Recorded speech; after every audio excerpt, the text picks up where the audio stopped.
ప్రజలే దేవుళ్ళు, సమాజమే దేవాలయం. ఈ శాసనసభ ప్రజలు అనేక దేవుళ్ళు నేరుగా ఎన్నుకున్న దేవాలయం. మళ్ళీ ఒకసారి రిపీట్ చేస్తాను. ఈ శాసనసభ ప్రజలు అనే దేవుళ్ళు నేరుగా ఎన్నుకున్న దేవాలయం. ఇది మనకు దేవాలయం లాంటిది.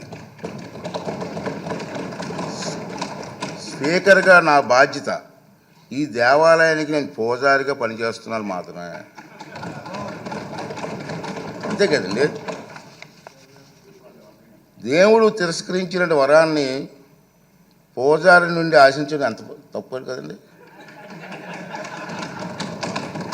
దేవుడి నిర్ణయం 11 మంది ఇచ్చాడు, కానీ నేను ఏం చేస్తాను? పూజారికి నేను ఏం చేయగలను?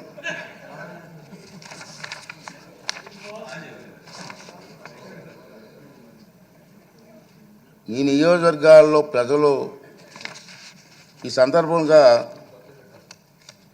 వాళ్ళ సభ్యులు కూడా రావట్లేదు, మీరు చూస్తూనే ఉన్నారు.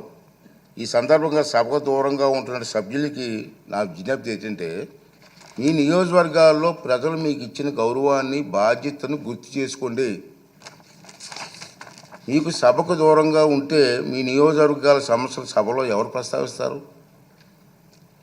వాటికి పరిష్కారాలు ఎలా సాధిస్తారు?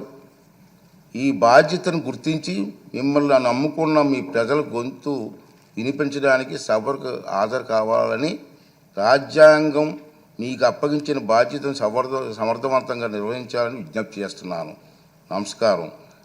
ఈ రూలింగ్ తాలూకు ఇంగ్లీష్ కాపీని కూడా సభ రికార్డులో భాగంగా ఉంటుందని చెప్పి సందర్భంగా మనం చేస్తూ మీ అందరి దగ్గర సెలవు తీసుకున్నానండి. ఈ రూలింగ్ ఇవ్వాలనే ఉద్దేశంతో దీన్ని తెర వేయాలి. ఎక్కడో తెర వేయకపోతే పబ్లిక్ అందరికి తెలియాలా. అందుకే సామాన్యులకు అర్థమయ్యే విధంగా చెప్పాలనే ఉద్దేశంతో నేను ఈ టైం తీసుకోవడం జరిగిందని చెప్పి